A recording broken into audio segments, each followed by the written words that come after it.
MBA Panda, your weekly bite-sized business wisdom. What does it truly mean to lead?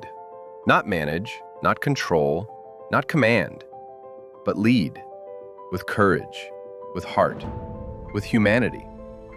In a world obsessed with certainty, with metrics and KPIs and quarterly results, we often forget that leadership isn't about having all the answers. It's about walking into the unknown. It's about stepping into the arena, as Theodore Roosevelt once wrote, whose face is marred by dust and sweat and blood, who strives valiantly, who errs, but who at the best knows in the end the triumph of high achievement, and who at the worst, if he fails, at least fails while daring greatly. Whew. This is the heart of Brené Brown's philosophy in Dare to Lead, that leadership is not about titles or corner offices. It is about the courage to show up, fully, vulnerably, and wholeheartedly, even when we cannot control the outcome.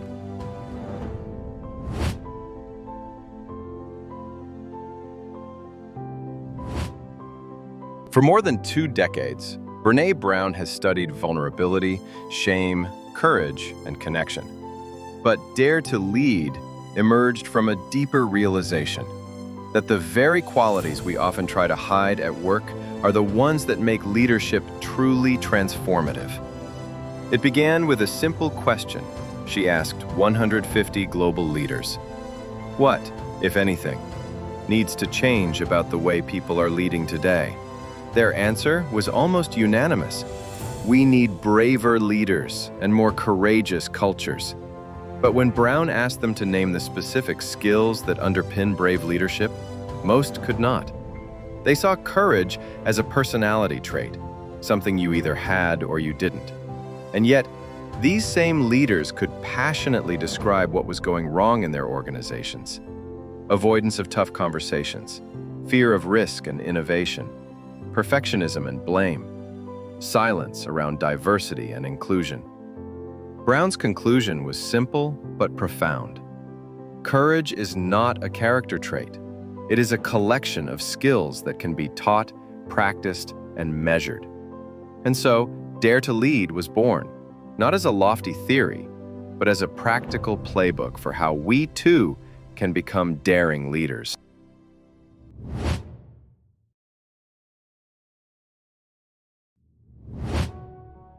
We often think of courage as standing tall, chest out, sword raised. But Brown flips that image on its head.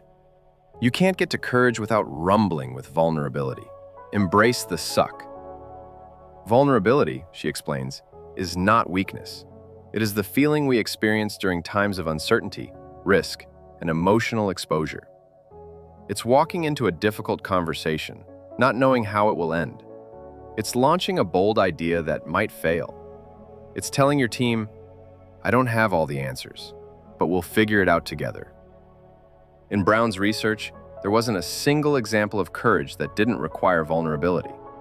Even elite soldiers, battle-hardened and trained for resilience, could not name one act of bravery that wasn't built on the willingness to be vulnerable. And yet, most of us spend our professional lives trying to engineer vulnerability out of existence. Planning every move, polishing every presentation, armoring up against uncertainty. But as Brown reminds us, whispering, what stands in the way becomes the way. True leadership is not about invulnerability. It is about showing up, afraid, unsure, imperfect, and doing it anyway.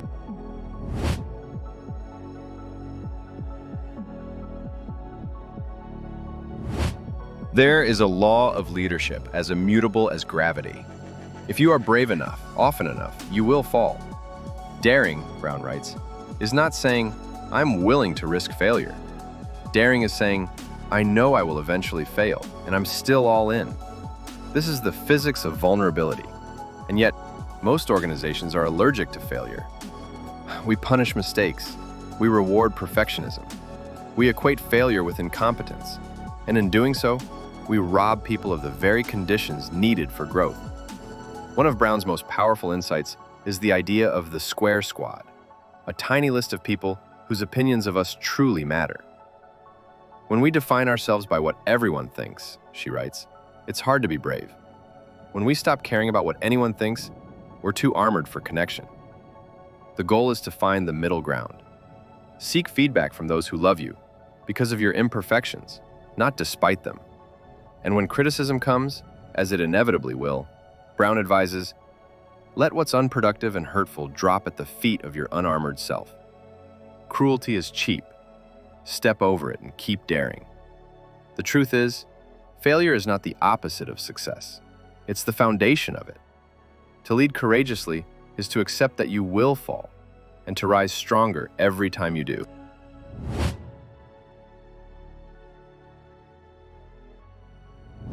One of the most beautiful metaphors in Dare to Lead is the marble jar. Brown tells the story of explaining trust to her daughter after a painful betrayal by friends. Trust, she said, is built when people put marbles in the jar. Small, consistent acts of care, reliability, and respect. We often assume trust is forged in grand gestures, heroic sacrifices, or dramatic loyalty. But research tells a different story. Trust grows in the sliding door moments, as psychologist John Gottman calls them. The moments when we choose to turn towards someone instead of away. It's remembering a colleague's child's name. It's making space for a teammate's voice in a meeting. It's showing up when it would be easier not to. And here's the paradox. We need trust to be vulnerable, but we also need vulnerability to build trust. That means someone has to go first. Leadership is about being that someone. It's about taking the first step toward openness, knowing it might not be reciprocated, yet doing it because trust is worth the risk.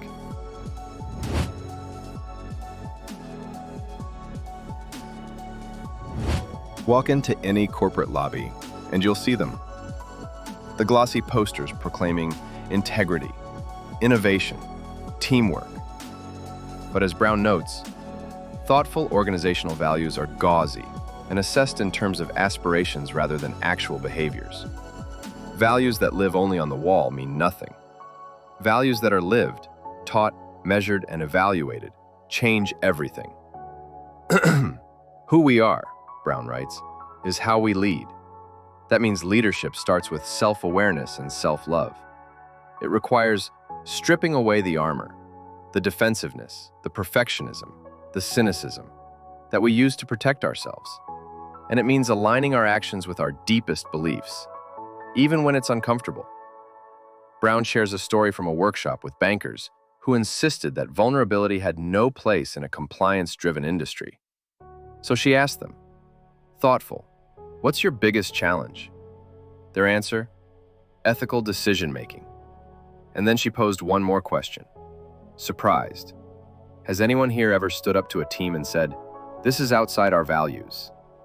Nearly every hand went up. And how did it feel? Uncomfortable, risky, vulnerable. The lesson was clear. Values demand vulnerability.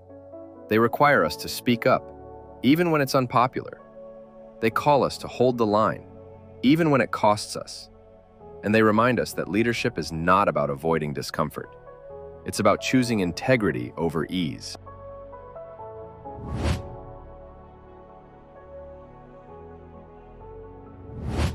The final cornerstone of daring leadership is creating a culture where people can take off their armor, where they feel seen, heard, and respected, where they can speak up, make mistakes, and learn without fear of ridicule or punishment. This is what Harvard professor Amy Edmondson calls psychological safety, the belief that if you make a mistake, others will not penalize you or think less of you. In such environments, people dare to share bold ideas. They challenge groupthink. They innovate. They grow. Brown offers a simple but powerful tool. Before any tough conversation or major change, ask your team, what does support for me look like? This question not only builds clarity and trust, it holds everyone accountable for asking for what they need. And perhaps most importantly, it signals that leadership is not about having all the answers. It's about creating the conditions where the best answers can emerge.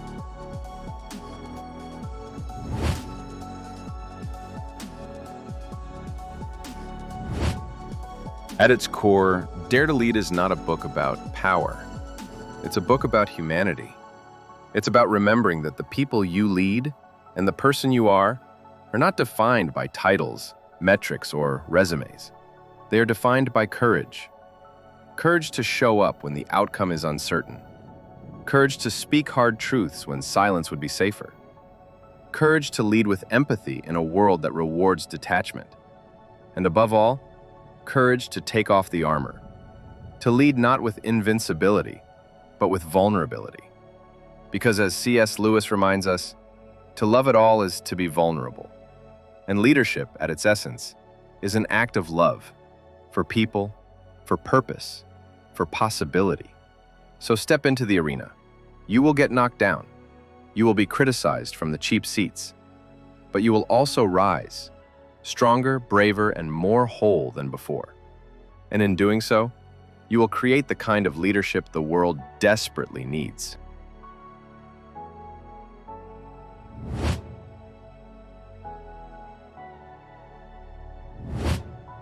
The path to daring leadership begins not with grand gestures, but with small, deliberate choices made every day. Start by embracing vulnerability as a practice. Speak the truths that are hard to say. Take the risks that might fail.